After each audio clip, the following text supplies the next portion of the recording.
মাসি দেখেছো আমাদের এই হোটেলে প্রথম দিনেই কেমন খদ্দের আসা শুরু হয়েছে। তুই একদম ঠিক বলেছিস রে বাবা। আমি তো প্রথমে ভেবেছিলাম গ্রামের মাঝামাঝিতে হোটেল দিয়েছি, তার ওপর নিরামিষ, কেউ আসবে না। এখন দেখছি সব ধারণা উল্টো হয়ে গেল। আসলেই মাসি, আমি তোমাকে আরো কতবার বারণ করলাম, ভাগ্যিস তুমি আমার কথায় কান দাওনি। আসলে কি বলতো, গ্রামে তো আর কোনো নিরামিষ হোটেল নেই, এজন্য আমার হোটেলে সবাই আসছে। আর ওই দেখ, যারা এসেছে তারা সকলেই বয়স্ক আর নয়তো বিধবা। এটা অবশ্য ঠিক বলেছ, তবে যাই হোক, ব্যাপারখানা মোটেও মন্দ হয়নি। ও বাবা সুদীপ, বলি কি, কাল তোকে একবার শহরে যেতে হবে। শহরে? শহরে কেন গো মাসি? ওই কিছু মশলা লাগবে, এই গ্রামে তো সকল মশলাপাতি পাওয়া যায় না। নিরামিষ খাবারে পোস্ত বাটা, কাজু বাদাম বাটা, ঘি, চার মগজ না দিলে কি আর স্বাদ আসবে রে? ও আচ্ছা, ঠিক আছে, সে না হয় যাব। কখন যেতে হবে বলো, আর অবশ্যই কি কি লাগবে তা লিস্ট বানিয়ে দাও। ঠিক আছে, এখন ওদিকে যা, দেন ওনারে আর কিছু লাগবে নাকি। ঠিক আছে গো মাসি।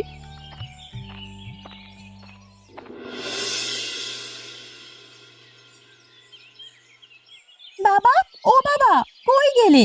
এভাবে জরুরি খবর পাঠিয়ে আমাকে আনলে কেন? কি হয়েছে? রিমিমা, বাড়িতে ঢুকতে না ঢুকতে এভাবে চিৎকার করছিস কেন? তুমি যেভাবে খবর পাঠিয়েছো, আমি তো পাগলের মতো ছুটে এলাম। দেখো দেখি মেয়ের কাণ্ড, তা এভাবে আসতে গেলি কেন? না এসে কি করতাম, আমি তো ভয় পেয়ে গেছিলাম, ভেবেছি তোমার বুঝে কিছু একটা হয়েছে। আমার কিছুই হয়নি, আবার বলতে পারিস হয়েছে? মানে, আমাকে একটু ক্লিয়ার করে বলো তো বাবা, আসল ঘটনাটা কি? ওই যে বিধবা মাধবী আছে না, ওই যে যার স্বামী 20 বছর আগে নদীতে ডুবে মরল, তুই অবশ্য ওসব বলতে পারবি না। হ্যাঁ হ্যাঁ, বুঝতে পেরেছি, এখন কি হয়েছে সেটা বলো। ওই মহিলা আমার কাছে বলা নেই কওয়া নেই, গ্রামের মাঝ রাস্তায় হোটেল বসিয়ে দিল। বলো কে বাবা? শুধু কি তাই, সেখানে তো সব সময় খদ্দেরের সেই ভিড় লেগে থাকে। কিন্তু বাবা, ওই বুড়ি একা একা কিভাবে এত কিছু সামলাচ্ছে? একা কই, সাথে ওর ওই বোনের ছেলেটা আছে তো। ঠিক আছে বাবা, তুমি কোনো চিন্তা করো না, ওই মহিলা কি করে দোকান চালায় আমিও দেখব। তার আগে ঘরে আয় মা, কিছু একটা খেয়ে বিশ্রাম নে। ঠিক আছে বাবা, তাই হবে।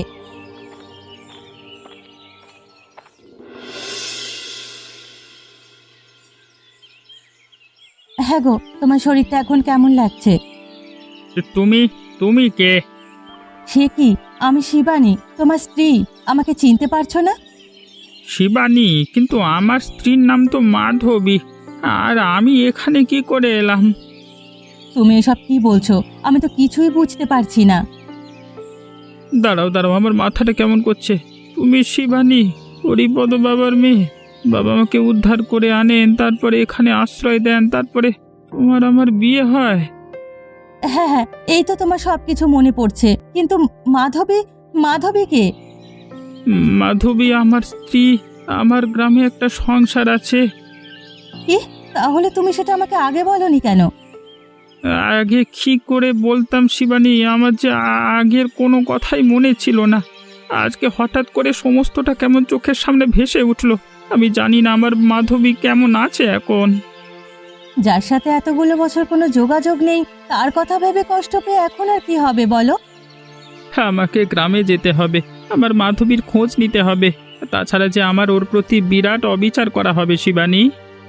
তুমি সেখানে গেলে কি আমাকে ভুলে যাবে? সেটা কি করে সম্ভব বলো? এখানে তুমি আছো, আমার সন্তান আছে, বাবার কাছে দেওয়া আমার প্রতিশ্রুতি আছে। আমি মাধবীর খোঁজ খবর নিয়েই চলে আসবো, আমাকে বাধা দিও না শিবানী। ঠিক আছে যাও, তবে আমার কাছে তোমাকে আবার ফেরত আসতে হবে। আমি তোমাকে কথা দিচ্ছি শিবানী, আমি তোমার কাছে ঠিক ফিরে আসবো। ঠিক আছে, তবে যাও, আমি আর তোমাকে কোনো বাধা দেব না। তুমি আমার অনেক বড় উপকার করলে গিন্নি। বাবা, ওই মহিলার হোটেল নিয়ে কিছু ভাবলে? আমার মাথায় তো তেমন কোনো ভাবনা আসলো না রে মা। তোর পড়ালেখা জানা মাথায় ভালো কোনো বুদ্ধি বুদ্ধি বের কর দেখি। বলছো বাবা, আমি কিছু একটা বুদ্ধি বের করব বলছো? হ্যাঁ রে মা, আমার এই বুড়ো মাথায় তেমন কিছুই যে আসছে না। একটা কাজ করলে কেমন হয় বাবা? কি কাজ রে মা, জলদি জলদি বল। ভাবছি আমরাও সেই দোকানের পাশে একটা দোকান দিই, কি বলো? দোকান? আমরা আবার কিসের দোকান দেব রে মা? খাবারের দোকান বাবা, খাবারের দোকান। এসব কি বলছিস রে মা? আমি একজন গ্রামের মোড়ল, আমি বা আবার কি করে গ্রামের দোকান দিই বলতো? এতে কি আমাদের মান সম্মান কিছু থাকবে? আরে বাবা আগে তো শোনো। আচ্ছা মা, আচ্ছা বল।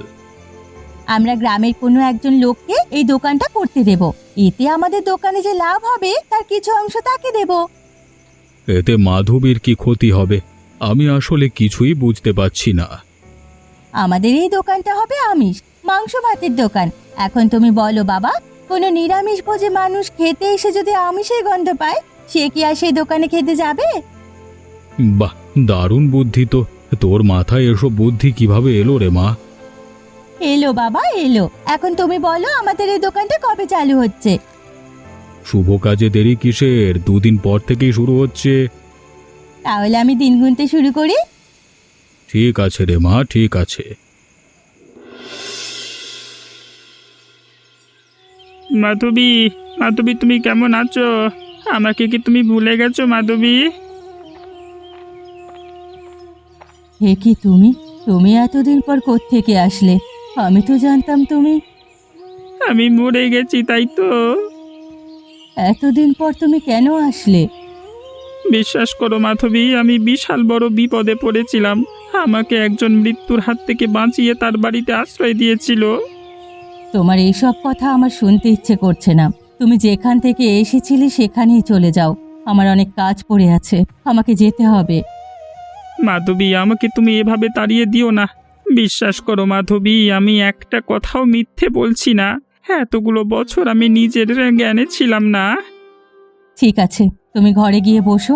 আমি রাতে এসে তোমার সাথে কথা বলবো। আমাকে এখন দোকানে যেতে হবে।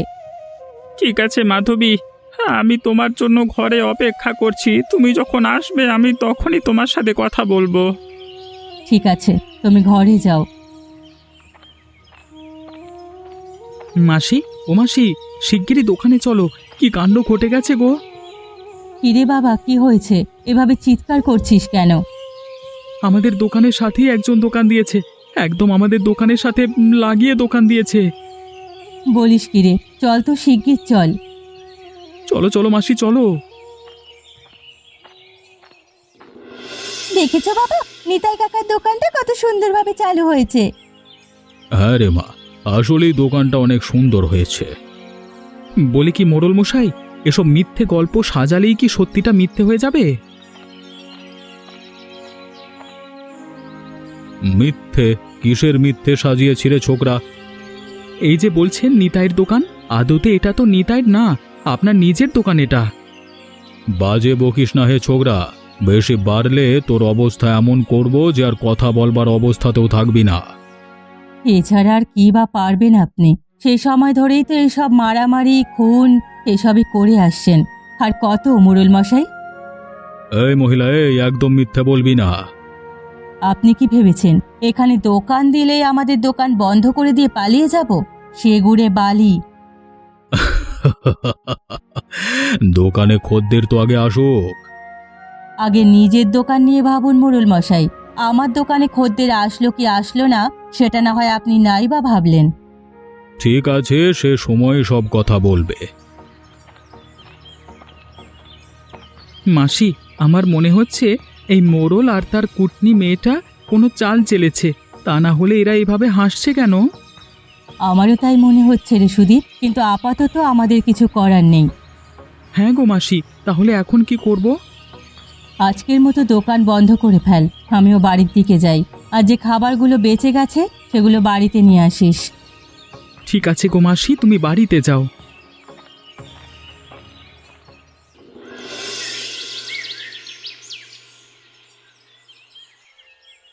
তোমাকে এই বিধবার বেশে দেখতে আমার যে একদমই ভালো লাগছে না মাধবী। মাধবী, আমি এখনো বেঁচে আছি। তাতে কি হবে বলো তো? এই এতগুলো বছর পর তুমি এলে, এতগুলো বছর তোমার কোনো খোঁজ ছিল না। সকলেই বলেছে তুমি নাকি নদীতে ডুবে গেছো। তাহলে আর কোন আশায় আমি সদবার বেশে থাকতাম বলো তো? হ্যাঁ, আমি তোমার বিষয়টা বুঝতে পারছি গো। বিশ্বাস করো, এসব কিছু হয়েছে মোড়লের জন্য। মোড়ল? মোড়ল কি করেছিল? তোমার মনে আছে মোড়ল আর আমি একসাথে ব্যবসা করতাম? হ্যাঁ, ঠিক মনে আছে। কেন মনে থাকবে না? এই তখন তো বিমল এই গ্রামের মোড়লও ছিল না। হ্যাঁ, তখন সে আমাকে ব্যবসা থেকে বেরিয়ে যেতে বলে। আমি রাজি হইনি, পরে অবশ্য রাজি হয়ে যাই। কিন্তু আমি বিমলকে বলি যে আমাদের ব্যবসার সমান ভাগ যেন সে করে। এটাই হলো আমার জীবনের সবচেয়ে বড় কাল। তার মানে? তার মানে আমি নিজ থেকে নদীতে লাফ দিইনি। বিমল আমাকে বুদ্ধি করে নদীর ধারে নিয়ে যায়, এরপর আমাকে নদীতে ধাক্কা দেয়। হয় বিধাতা, এ কি বলছো তুমি? তারপর তারপর কি হলো গো? সে অনেক কথা, আমি তোমাকে সব কিছু খুলে বলছি, তুমি শোনো। ঠিক আছে, বলো, আমি শুনছি। অনেকে গঙ্গা স্নানটা বেশ ভালোই হলো, তাই না বাবা? হ্যাঁ রে মা, এই তুই আছিস বলেই প্রত্যেক সপ্তাহে এখানে আসতে পারি, নয়তো এই বুড়ো বয়সে কি আর এসব আমার দ্বারা সম্ভব ছিল? এভাবে বলছো কেন বাবা? ও বাবা, ওই দেখো কি যেন ভেসে আসছে। আরে আরে বাবা, এই যে মানুষ! মারে, শিগগিরই ওকে ওপরে তুলে আনবার ব্যবস্থা কর। কিন্তু বাবা, আমি একা কিভাবে তাকে টেনে তুলবো? আশেপাশে দেখ কেউ আছে কিনা, কাউকে ডেকে এনে তাকে ওপরে ওঠা। আহারে, বেঁচে আছে কিনা মরে গেছে সেটাও তো বুঝতে পারছি না রে মা। তুমি এত চিন্তা করো না বাবা, আমি দেখছি কি করা যায়। শিগগির কিছু একটা কর। আহারে, মানুষটাকে দেখে আমার যে ভীষণ কষ্ট লাগছে।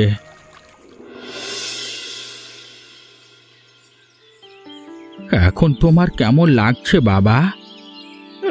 মোটামুটি ভালো লাগছে, কিন্তু আপনি আপনি আমি এখানে কেন? আমি হরিপদ, এটা আমারই বাড়ি। আপনার বাড়ি হলে আমি এখানে কেন? আর আমি কে? তুমি কে মানে? তোমার কি কিছুই মনে পড়ছে না? না। মারে, মনে হয় ছেলেটি আগের সমস্ত স্মৃতি হারিয়ে ফেলেছে। আমারও সেটাই মনে হচ্ছে বাবা। তাহলে এখন ওনাকে কি করবে? কি আর করব, এমন অসুস্থ ছেলেকে তো আর বাড়ি থেকে তাড়িয়ে দেওয়া যায় না। আপনারা নিজেদের মধ্যে কি বলছেন? আমি কি সেটা, মানে আমি সেটা তো বললেন না। তুমি হলে সুমিত। আমি সুমিত। ঠিক আছে, এটা কার বাড়ি? এটা তো তোমারই বাড়ি, মানে এ বাড়িতে আমরা সকলেই থাকি। বাবা, ভালো তো, ভালো তো, ভালো। বাবা, তুমি ওনাকে এসব কি বলছো? অসুস্থ মানুষ, কি আর বলতাম রে মা, মাথায় যা এলো তাই বলে দিলাম। ছেলেটা সুস্থ হয়ে উঠুক, তারপর না হয় সব বলে দেব। একটু খাবার হবে? আমার ভীষণ খিদে পেয়েছে। আপনি বসুন, আমি এক্ষুনি নিয়ে আসছি। এই যে, আপনাকে আমি কি বলে ডাকবো? আমাকে বাবা বলে ডাকবে। বাবা, ঠিক আছে, তোমাকে তাহলে আমি বাবা বলেই ডাকবো। তুই যতদিন না সুস্থ হয়ে উঠছিস ততদিন তোর পাশে আমি আছি, তোর কোনো চিন্তা নেই। তুই আমার ছেলে হয়ে আমার বাড়িতে থাকবি।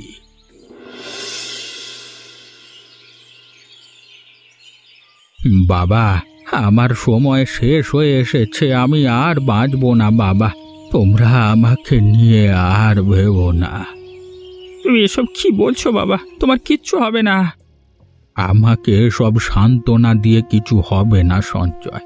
আমি জেনে গেছি আমার সময় শেষ। যাওয়ার আগে আমার একটাই দুঃখ রয়ে গেল। দুঃখ? কি দুঃখ বাবা, আমাকে বলো। আমি তোমাকে কোনো দুঃখ নিয়ে পৃথিবী থেকে যেতে দেব না। আমি চলে গেলে আমার মেয়েটা যে একা হয়ে যাবে বাবা। আমার জন্য মেয়েটা বিয়ে করলো না, কিন্তু আমি না থাকলে ওর কি হবে বলো তো? শিবানীর বিয়ে হলে তুমি খুশি তো বাবা? হ্যাঁ বাবা, তখন আমি মরলেও শান্তি পাবো। এসব বললে কিন্তু আমি আর কোনো কথা বলবো না। আচ্ছা শোনো, আমি শিবানীকে বিয়ে করতে চাই, তোমার কোনো আপত্তি আছে? আপত্তি? আমার আবার কিসের আপত্তি বাবা? ঘরের ছেলে মেয়ে ঘরেই থাকবে, এর থেকে খুশির আর কি হতে পারে? ঠিক আছে, তাহলে তুমি বিয়ের ব্যবস্থা করো। শিবানী, তোমার কি কোনো আপত্তি আছে? বাবা, যেটা ভালো মনে করেন সেটাই হবে। ঠিক আছে, তাহলে আমি চাই আগামীকালই তোমাদের বিয়েটা হোক। তুমি যেটা বলবে। তারপর পরদিন আমাদের ঘরোয়াভাবে বিয়ে হলো। বিয়ের মাসখানেকের পর বাবা গত হলেন। তার মানে তোমার সেখানেও একটা সংসার আছে? আমার তখন পুরনো কিছুই মনে ছিল না। আমি তো জ্ঞান থাকতে বিয়েটা করিনি মাধবী। বুঝেছি। এখন তোমার সব কিছু মনে পড়লো কিভাবে? আমার ছেলেটা আমাকে বছর খানেক ধরে ডাক্তার দেখাচ্ছে, হয়তো ওষুধের জন্যই। ও, তোমার সে ঘরে একটা ছেলেও আছে? আমাকে ক্ষমা করে দিও মাধবী, আমি আসলে ক্ষমা চাইতে হবে না, এসব তো তুমি আর নিজের ইচ্ছেতে করনি। তোমার বিশাল মন, তাই তুমি আমাকে ক্ষমা করে দিচ্ছ। হ্যাঁ গো, তোমার ছেলেকে আমার সাথে পরিচয় করিয়ে দেবে না? নিশ্চয়ই, তুমি যদি চাও তবে নিশ্চয়ই দেব। সে তো তোমারও ছেলে। আমার ছেলে? মাসি, তুমি এখনো বাড়িতে? ওদিকে যে বিশাল বড় অঘটন ঘটে গেছে। কি হলো আবার? ওই মোড়ল যে নতুন দোকান দিয়েছে, সেখানে ওরা মাংস ভাতের দোকান দিয়েছে। শুধু তাই নয়, ওরা ওরা ওখানেই মাংস রান্না করছে। এই মাংসের গন্ধ পেয়ে আমাদের দোকানের সব খদ্দের খাওয়া ছেড়ে উঠে চলে যাচ্ছে। হায় হায়, এ কি সর্বনাশ হলো রে সুদীপ! তবে কি মোড়লের মনে এই ছিল? তোমাকে আর এসব নিয়ে ভাবতে হবে না গিন্নি। আজকে আমি ওই শয়তানদের মুখোমুখি হব। আমিও দেখতে চাই সে আর কত নিচে নামতে পারে। হ্যাঁ মেশো, চলো চলো চলো। কি রে বিমল, এই এতগুলো বছর পেরিয়ে গেল, অথচ তুই সেই শয়তানি রয়ে গেলি। সঞ্জয়, তুই তুই এতগুলো বছর পর করতে গেলি রে? হ্যাঁ রে, আমি যাক, অন্তত আমাকে না চেনবার ভান করলি না, এই অনেক। বাবা, এই লোকটাকে আর সে সব কি বলছে? তোর মেয়ে নাকি? তা তুই যেন কাকে বিয়ে করেছিলিস বলবো? তোর মেয়েকে সব কিছু বলবো রে? হ্যাঁ, চুপ করে যা সঞ্জয়, ভালোই ভালোই চুপ কর বলছি। সেদিন তুই বেঁচে গেলে কি করে আমি তো সেটাই বুঝতে পারছি না। যাক, অন্তত এ কথা স্বীকার করলি যে তুই আমাকে মেরে নদীতে ভাসিয়ে দিয়েছিলিস। হ্যাঁ, আমি আমি আমি আমি আমি আমি আবার সে কথা কখন বললাম? হ্যাঁ, বাবা, এসব উনি কি বলছেন? আর আমি কে বলো তো? তুই আবার কে? তুই আবার মেয়ে রিমি? আবারও মিথ্যে। আমি বলছি তুমি কে। বলুন, প্লিজ বলুন, আমি কে? খিরে বিমল, বলবো? মানে রিমি, তুই ওর কথা বিশ্বাস করি না। বাবা, প্লিজ বলো আমি কে। আর এসব উনি কি বলছেন? হ্যাঁ গো, তুমি এসব কি বলছো? কে এই মেয়ে? ও আমাদের মেয়ে মাধবী। আমাদের সেই রাতে কোনো মৃত সন্তান জন্মগ্রহণ করেনি। আমাদের সন্তান জীবিত ছিল। আর এই শয়তান আমাদের মেয়েকে চুরি করে নিজের স্ত্রীকে দেয়, আর ওর মৃত সন্তান আমার ঘরে রেখে যায়। কি বলছো কি এসব? রিমি আমাদের মেয়ে? হ্যাঁ মাধবী, আমি সত্যি বলছি। মিথ্যে, সঞ্জয় মিথ্যে বলছে। রিমি মা, তুই আমার মেয়ে। ও সঞ্জয় মিথ্যে কথা বলছে। ও তুই যে সত্যি কথা বলছিস, সে প্রমাণ কি? আমি জানতাম তুই এটাই বলবি। তুই যেদিন আমাকে নদীতে ভাসিয়ে দিলি তার দুদিন আগেই এই ঘটনা ঘটে। আমি তো এটা জানতাম না কখনোই। যদি তুই না আমাকে ভাসিয়ে দেবার সময় কথাটা বলতিস। বাবা, উনি কি সবকিছু সত্যি বলছেন? বলো না বাবা, উনি যা বলছেন তা সবটাই মিথ্যে। বলে দে বিমল, বলে দে সবটা সত্যি। তোকে আমি ছাড়বো না সঞ্জয়, তোকে আমি এভাবে চিরতরে শেষ করে দেব। তার মানে উনি যা বললেন তা সবকিছুই সত্যি? ছি বাবা ছি, তুমি আমার সাথে এমনটা করতে পারলে? হ্যাঁ গো, রিমি কি সত্যি আমাদের মেয়ে? হ্যাঁ মাধবী, রিমি সত্যি আমাদের মেয়ে। রিমি মা আমার, তুই আমাকে ক্ষমা করে দে। তুই আমার মেয়ে না হলেও আমি তো কখনোই তোকে সেটা বুঝতে দিইনি রে মা। প্লিজ, তুমি ওই মুখে আমাকে আর মা বলে ডেকো না। তুমি এতগুলো বছর আমার সাথে মিথ্যে বলে গেছো। দিনের পর দিন আমার জন্মদাত্রী মায়ের বিরুদ্ধে আমাকে লেলিয়ে দিয়েছো। তোমাকে বাবা বলতে আমার ঘৃণা হয়। আমাকে এসব বলিস নে মা, আমি যে তোর মুখের এসব কথা সহ্য করতে পারছি না। তুমি চলে যাও, তুমি আর কখনোই আমার চোখের সামনে আসবে না। আমি তোমার মুখ আর কখনো দেখতে চাই না। আমি আসলে একজন খারাপ মানুষ। আমি তোর বাবা হওয়ার যোগ্য নই, আমি খারাপ মানুষ রে, খারাপ মানুষ। রিমি, তুই আমাকে ক্ষমা করে দিস মা, আমি মা হয়েও তোকে চিনতে পারিনি। তুমি কেন ক্ষমা চাইছো? তোমার তো কোনো দোষ নেই, উল্টে আমি অন্যায় করেছি, তোমাকে অনেক খারাপ খারাপ কথা বলেছি। আমাকে মাফ করে দাও মা। কি বললি? মা? আমাকে মাফ করে দাও মা। আমাকে আর একবার মা বলে ডাক মা। মা, মা, মা, আমার মা। আর আমি বুঝি কেউ না? বাবা, তুমি আমার বাবা। আর আপনারা এমনই মজার মজার গল্প দেখতে আমাদের চ্যানেলটিকে সাবস্ক্রাইব করতে ভুলবেন না।